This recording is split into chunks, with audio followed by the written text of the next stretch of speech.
January 1978. Secret Research Institute, Moscow. Behind tables piled with blueprints and calculations sit engineers, the elite of Soviet radio electronics. They are creating what the West fears most.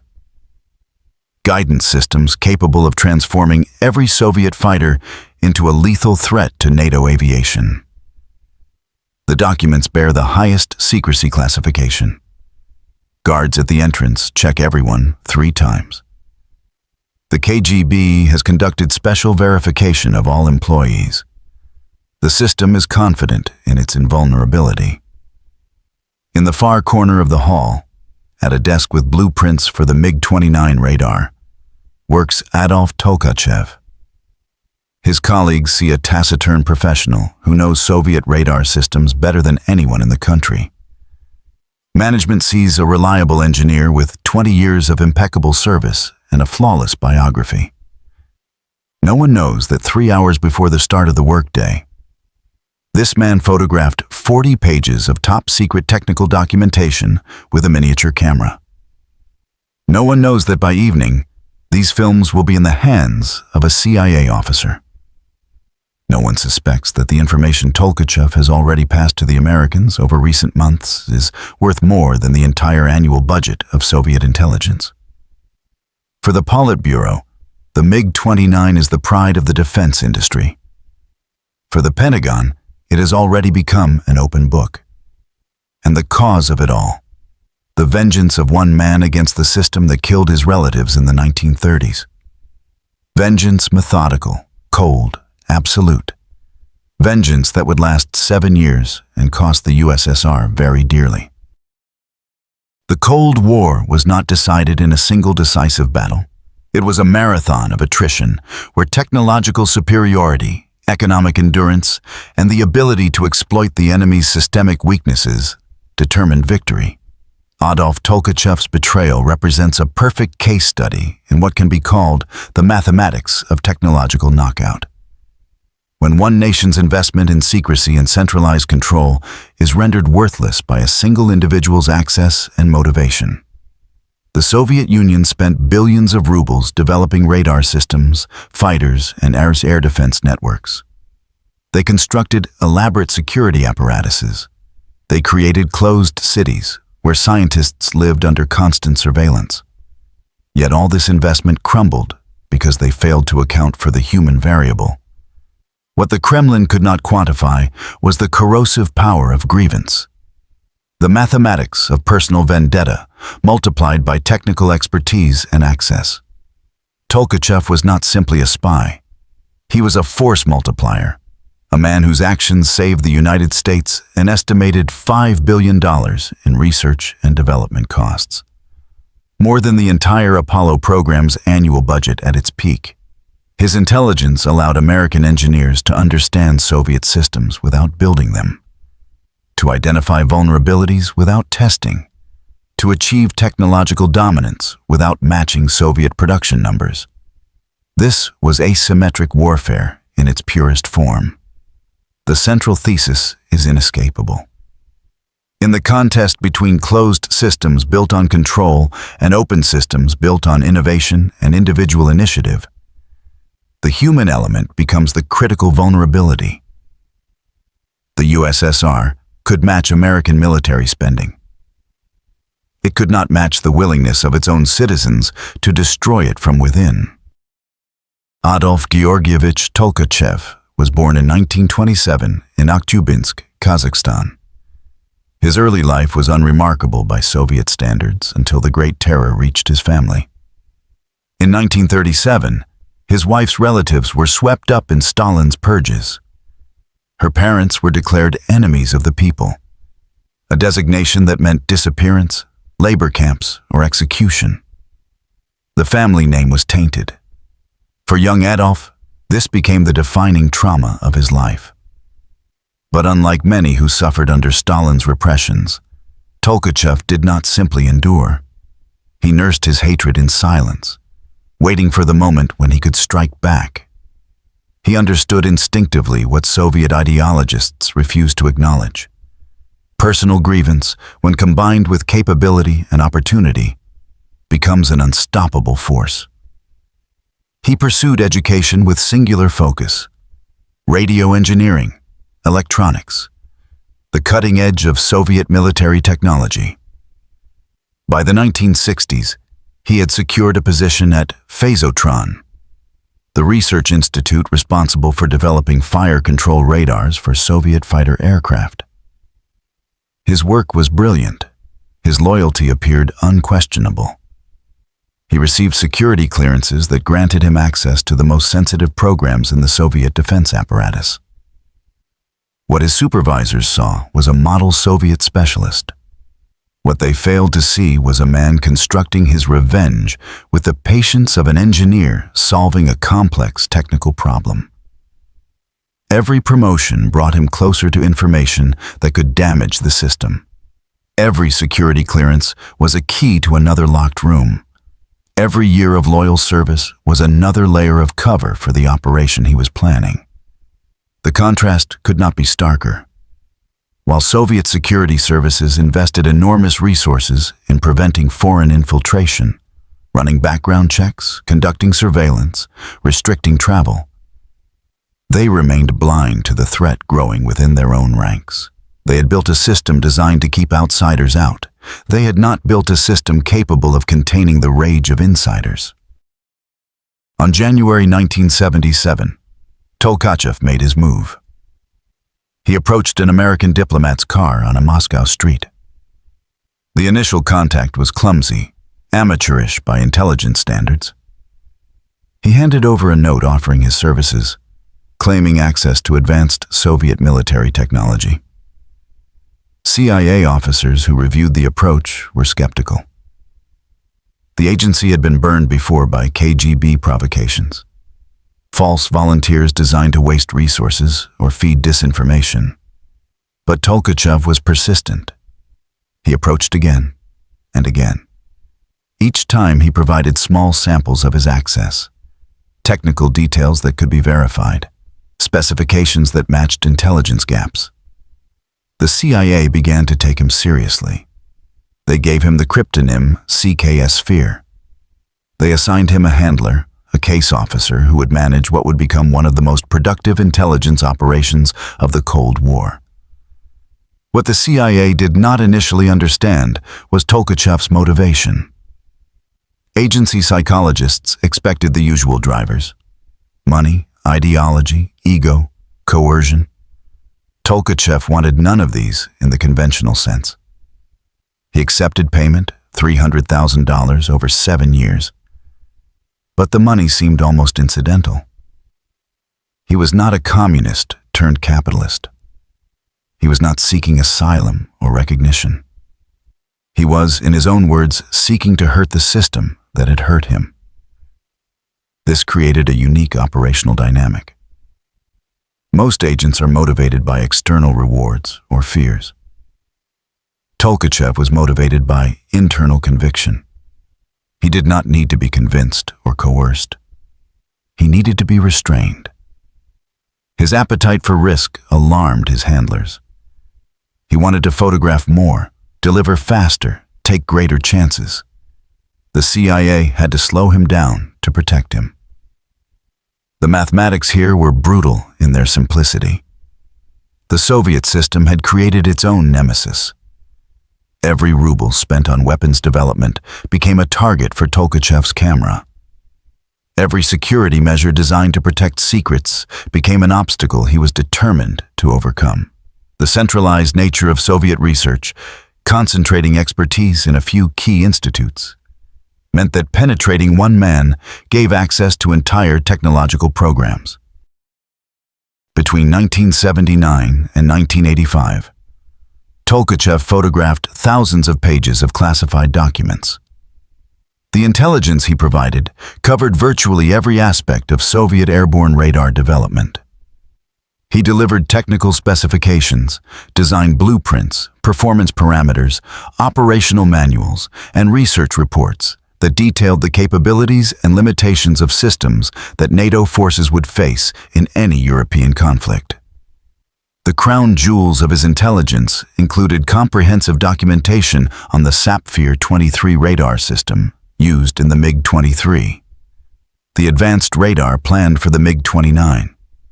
Developmental work on look-down, shoot-down capabilities.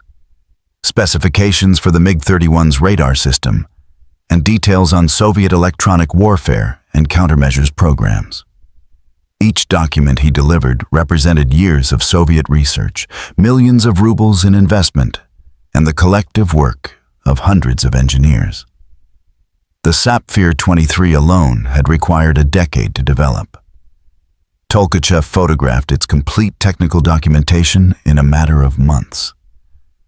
American intelligence analysts who reviewed the material described it as a windfall.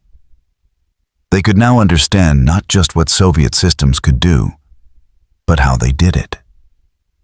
They could identify the frequencies used, the signal processing algorithms, the detection ranges, the blind spots. More importantly, they could begin designing countermeasures. This was the mathematics of technological advantage. The United States did not need to match Soviet production of fighters or radars. It needed to render those systems ineffective. Tolkachev's intelligence allowed American engineers to do exactly that. Electronic warfare systems could be tuned to exploit specific vulnerabilities. Tactics could be developed to operate in Soviet radar blind zones. Training programs could teach NATO pilots precisely how Soviet systems would track and engage them. The economic impact was staggering.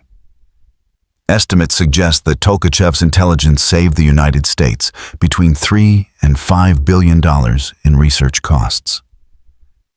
The Pentagon did not need to build elaborate test programs to understand Soviet capabilities. They did not need to acquire Soviet equipment through risky intelligence operations. They did not need to reverse engineer captured systems. They had the original blueprints delivered directly from the design bureau. Meanwhile, the Soviet Union continued pouring resources into systems that were, unknown to them, already compromised. New MiG-23s rolled off production lines. Radar factories operated in 3 shifts. Military units deployed across Eastern Europe and the Third World with equipment that American intelligence had already dissected and understood. The USSR was engaged in a technological arms race where their opponent knew every move before they made it. The CIA equipped Tolkachev with specialized cameras designed for document photography. The Tropel camera, small enough to conceal in a pocket, could photograph documents with remarkable clarity. Later, he received even more sophisticated equipment, a camera that could be operated with one hand, allowing him to photograph while appearing to simply handle papers. His handlers taught him basic espionage techniques. He learned to use dead drops, concealed locations where he could leave film for retrieval. He learned recognition signals, the subtle markers that indicated whether a meeting was safe. He was given one-time pads for encrypting messages. The CIA provided him with L-pills, lethal poison tablets, should he face capture and prefer death to interrogation. But Tolkachev's greatest asset was not CIA equipment. It was his legitimate access and the trust his institution placed in him. Unlike foreign agents who must infiltrate and deceive, Tolkachev walked through the door every morning with full authorization. He was not stealing documents by breaking into safes. He was checking them out through proper procedures, photographing them during his lunch break, and returning them before anyone noticed. Soviet security, elaborate as it was, operated on the assumption that cleared personnel with proper authorization could be trusted. Random searches were rare. Surveillance of trusted employees was limited. The system relied on deterrence, the knowledge that betrayal meant death, rather than constant monitoring. Tolkachev exploited this trust methodically. His operational security was generally excellent, though his boldness sometimes worried his CIA handlers. He photographed documents at home, where he risked discovery by family or unexpected visitors. He carried film through security checkpoints, where a random search could have exposed him instantly. He insisted on frequent meetings with his handler, increasing the risk of surveillance detection. The contrast with Western security practices is instructive. In the United States, cleared personnel faced regular polygraph examinations. Security services assumed that trust must be verified. The Soviet system, despite its reputation for paranoia, paradoxically relied more heavily on ideological conviction and deterrence than on systematic verification. They believed their system had created new Soviet man, incorruptible, devoted to the state. Tolkachev proved that belief catastrophically wrong. As Tolkachev's intelligence flowed into Langley, American military and intelligence agencies began exploiting it. The information was compartmented, shared only with cleared personnel on a strict need-to-know basis. But within those circles, its impact was revolutionary. Fighter pilots at Nellis Air Force Base received detailed briefings on Soviet radar capabilities. They learned exactly how MiG-23 radars tracked targets, what detection ranges to expect, which approach angles minimized radar cross-section. Training scenarios incorporated this knowledge. Pilots practiced tactics specifically designed to exploit the vulnerabilities Tolkachev had revealed. Electronic warfare specialists used the intelligence to develop jamming systems. Knowing the exact frequencies and signal characteristics of Soviet radars, they could design countermeasures tailored to disrupt or deceive those specific systems. The result was electronic warfare equipment that was not generic, but optimized for the actual threat. Aircraft designers incorporated the intelligence into new programs. The radar specifications influenced decisions about radar cross-section reduction, electronic warfare suite design, and even tactical doctrine. Planes like the F-15 and F-16 benefited from knowledge of exactly what they would face in combat. Intelligence agencies updated threat assessments. They revised estimates of Soviet air defense effectiveness downward. They identified which systems posed real threats and which had exploitable weaknesses. This influenced everything from strategic planning to defense procurement. The economic savings were immense. Rather than spending billions on research programs to understand Soviet capabilities, the U.S. received the information directly. Rather than building elaborate test facilities or conducting risky operations to acquire Soviet equipment, they had the blueprints. The return on investment for the CKS Sphere operation was astronomical. Meanwhile, Soviet forces continued deploying and training with systems whose vulnerabilities were known in exquisite detail to their potential adversaries. Soviet pilots flew MiG-23s confident in their radar's capabilities. Soviet air defense commanders relied on systems they believed gave them decisive advantages. American forces knew better. This was asymmetric advantage in action. The USSR was investing billions in systems that, while technically sophisticated, were strategically compromised. They were running a race where their opponent had been given the rule book, the course map, and a detailed analysis of their weaknesses. And they had no idea. Soviet counterintelligence was not idle during these years. The KGB's Second Chief Directorate, responsible for internal security and counterintelligence, ran elaborate operations to identify foreign intelligence activities in Moscow. They surveilled Western diplomats. They recruited sources within foreign embassies. They analyzed patterns of activity for anomalies. But they faced a fundamental problem. Moscow hosted thousands of Western diplomats, journalists, businessmen, and tourists. The CIA had dozens of officers operating under diplomatic cover. Identifying which American diplomat was an intelligence officer was difficult. Identifying which Soviet citizen that officer might be meeting was harder still. The sheer volume of possible surveillance targets overwhelmed even the KGB's substantial resources. Moreover, the CIA and Tolkachev employed sophisticated tradecraft. Meetings were brief and unpredictable. Dead drops were concealed in locations difficult to monitor continuously. Recognition signals were subtle. The operational pattern was designed to minimize exposure. Yet by the mid-1980s, cracks were appearing. The KGB noticed suspicious activity patterns.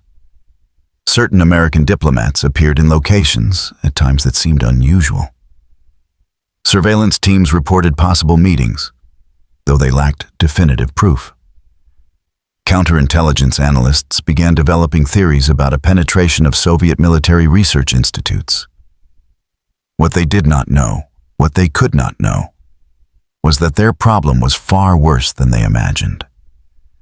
They were looking for a spy in a haystack of cleared personnel numbering in the tens of thousands. They had no specific leads pointing to Tolkachev. They had no evidence linking him to American intelligence. They had only suspicions that someone, somewhere in the defense industrial complex, might be passing secrets. The mathematics of counterintelligence worked against them. To monitor every cleared employee at every sensitive institute would require surveillance resources that even the KGB did not possess. They could not polygraph Soviet citizens the way American agencies tested their personnel. They relied instead on informants, background checks, and behavioral analysis, all of which Tolkachev had successfully evaded. Then came the breakthrough that destroyed Tolkachev. It came not from brilliant counterintelligence work, but from betrayal within the CIA itself. In 1985, two events converged to doom Adolf Tolkachev. Edward Lee Howard, a disgruntled former CIA officer who had been slated to work in Moscow, defected to the Soviet Union. Before his defection, he had been briefed on certain CIA operations in Moscow. While his knowledge of CKS sphere was limited, he provided the KGB with enough information to narrow their search. More damaging was Aldrich Ames, a CIA counterintelligence officer who began spying for the Soviets in 1985. Ames had direct access to files identifying CIA sources in the Soviet Union. He provided the KGB with a list that included Tolkachev's true name and position. In exchange, Ames received money. For Tolkachev, Ames's betrayal was a death sentence. The mathematics here reveal a fundamental asymmetry in Cold War espionage. The Soviet Union could invest enormous resources in security, screening, and surveillance. But a single penetration of American intelligence could instantly unravel years of work. Conversely, Soviet security could be meticulous, yet a single motivated insider like Tolkachev could compromise entire technological programs. This was the ultimate vulnerability of human intelligence operations. No amount of tradecraft, technological sophistication, or operational security could protect an agent if his own agency was penetrated. The weakest link was not Tolkachev's courage or skill. It was the loyalty of CIA personnel who knew his identity. On June 13, 1985, KGB officers arrested Adolf Tolkachev. The arrest came suddenly. He was seized after leaving work, bundled into a car, and driven to Lefortovo prison, the KGB's interrogation facility. His CIA camera and film were found during a search of his apartment. The evidence was overwhelming. Tolkachev's trial was secret, conducted before a military tribunal. He was charged with high treason under Article 64 of the Soviet Criminal Code. The evidence presented included the thousands of pages of classified documents he had photographed, the spy equipment provided by the CIA, and testimony from his case officers reconstructed from their reports. He was convicted quickly. Soviet law provided only one sentence for treason: death. On September 24, 1986, Adolf Tolkachev was executed by firing squad. He was 59 years old. His wife was arrested but later released. His son was expelled from university. The family name was ruined, as his wife's family name had been ruined in the 1930s. Soviet authorities never publicly acknowledged Tolkachev's espionage. The details remained classified until after the Soviet Union's collapse. Western intelligence learned of his fate through signals intelligence and reports from other sources. The CIA concluded that CKS Fear, one of their most valuable operations of the Cold War, had been terminated. For Soviet leadership, Tolkachev's execution was meant to send a message about the cost of betrayal. But the damage he had inflicted was irreversible. The intelligence he provided could not be recalled. American understanding of Soviet systems could not be erased. The technological advantage he had handed the West could not be reclaimed. The economic and military impact of Tolkachev's espionage defies precise calculation, but estimates provide perspective. The CIA assessed that his intelligence saved the United States between $3 and $5 billion in research and development costs. To put this in context, the entire annual budget for CIA operations in the mid-1980s was approximately $3 billion. One agent, working for 7 years, provided value equivalent to the agency's entire yearly expenditure. For the Soviet Union, the loss was even more devastating when viewed systemically. They had invested billions of rubles developing radar systems that were now compromised. They had deployed thousands of aircraft equipped with systems whose vulnerabilities were cataloged in American databases. They had trained pilots and air defense personnel on tactics and procedures that American forces knew how to counter. But the damage extended beyond immediate military technology. Tolkachev's betrayal revealed fundamental flaws in Soviet security culture. Despite elaborate screening procedures, despite pervasive surveillance, despite the deterrent effect of capital punishment, the system had been penetrated at its highest levels.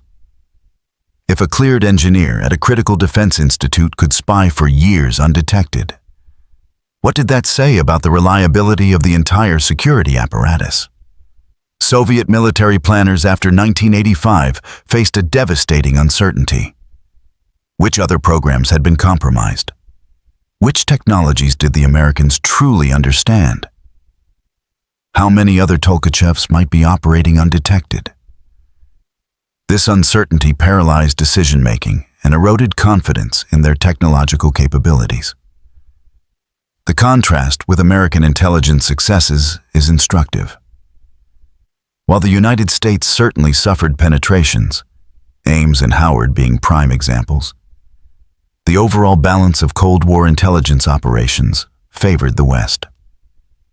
Soviet agents in the United States provided valuable intelligence, but rarely at the scale or duration of operations like CKS Fear. The asymmetry reflected deeper systemic differences.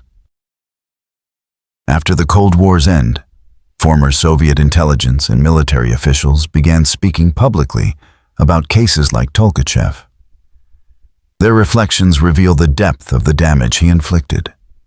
One former KGB general admitted that Tolkachev's espionage represented one of the most damaging penetrations of Soviet defenses in the Cold War. The loss of technological secrets was catastrophic. But equally damaging was the blow to confidence in internal security systems. Soviet air defense specialists acknowledged that knowledge of their system's vulnerabilities forced expensive redesigns and modifications. Programs that were considered complete had to be reopened. Systems deployed to operational units had to be recalled for modifications. The cost in time and resources was enormous. Military analysts noted that the intelligence advantage gained by the United States through operations like CKS Fear contributed to the overwhelming American performance in later conflicts. When U.S. forces faced Soviet-built equipment during the Gulf War in 1991, the results were lopsided.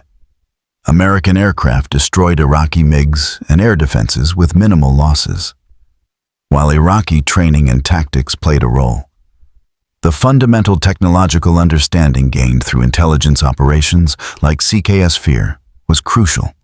Perhaps most tellingly, former Soviet officials acknowledged that the cumulative effect of espionage cases, Tolkachev, Penkovsky, Polyakov, and others, contributed to a growing sense in the late 1980s that the USSR could not win a technological competition with the West.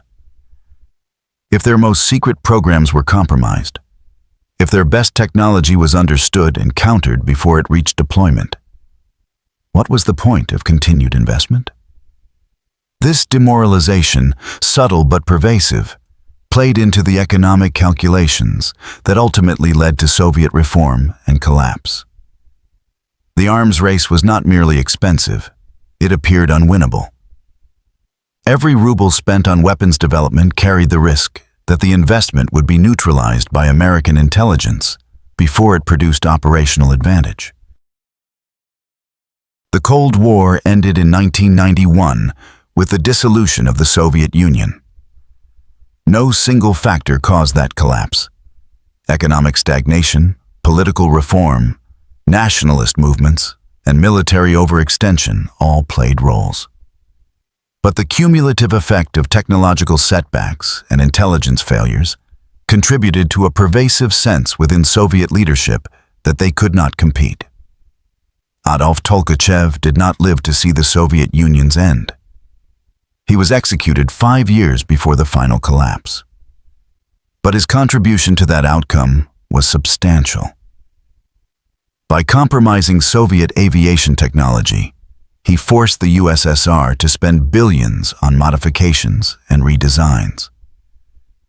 By demonstrating the vulnerability of even the most secure Soviet facilities, he undermined confidence in the system's ability to protect its secrets. By proving that ideological control could not overcome personal grievance, he exposed a fatal flaw in the Soviet model. The mathematics of his impact are stark. One man, motivated by revenge for his family's suffering, inflicted more damage on Soviet military capabilities than entire NATO programs. The cost-benefit ratio of his operation, the modest investment the CIA made in supporting him versus the billions in value his intelligence provided, represents one of the most successful operations in intelligence history. Yet Tolkachev's story reveals something deeper than simple intelligence success. It demonstrates the fundamental vulnerability of closed systems built on coercion and control. The Soviet Union invested enormous resources in creating a society where betrayal was impossible. Through surveillance, ideology, deterrence, and fear. They failed because they could not account for the human element, the unpredictable variable of individual will. The West did not need to match Soviet investments in security and control. It needed only to exploit the cracks that such systems inevitably created. The grievances, the disillusionments, the quiet hatreds that accumulated in individuals who had been wronged by the system. Tolkachev was one such individual. There were others. Their combined impact helped tip the balance in the twilight struggle. The Cold War was ultimately won not by armies, but by systems. Economic systems that could sustain military competition, technological systems that could innovate faster than adversaries could copy, and political systems that could channel individual initiative rather than crush it. Adolf Tolkachev's story embodies all three dimensions. His espionage saved the United States billions in research costs, allowing American resources to be deployed elsewhere. His intelligence provided technological advantages that made Soviet investments obsolete. And his motivation, personal grievance against a system that had destroyed his family, demonstrated that no amount of ideological indoctrination or security measures could suppress the human desire for revenge against injustice. The Soviet leadership never understood this fundamental equation. They believed that control, surveillance, and fear could create an impenetrable society. They invested billions in security apparatus designed to prevent exactly what Tolkachev accomplished. They failed because they misunderstood human nature. They thought they could build a system where individual will was subordinate to state control. Tolkachev proved them catastrophically wrong. His story is not simply about espionage or technology. It is about the mathematics of freedom versus control, innovation versus stagnation, individual conviction versus collective coercion. In that contest, the Soviet model was mathematically destined to lose. It could not compete economically with systems that unleashed rather than constrained human potential. It could not innovate technologically as fast as societies that rewarded rather than punished independent thinking. And it could not secure itself against internal enemies it had created through its own injustices. One man, one camera. 7 years of patient, methodical betrayal. The damage was incalculable, the impact irreversible. The billion-dollar spy did not just steal secrets. He demonstrated that the entire Soviet system, for all its military might and ideological pretensions, rested on a foundation that could be toppled by individual will. And in the end, that lesson, more than any specific piece of intelligence, helped decide the outcome of the Cold War.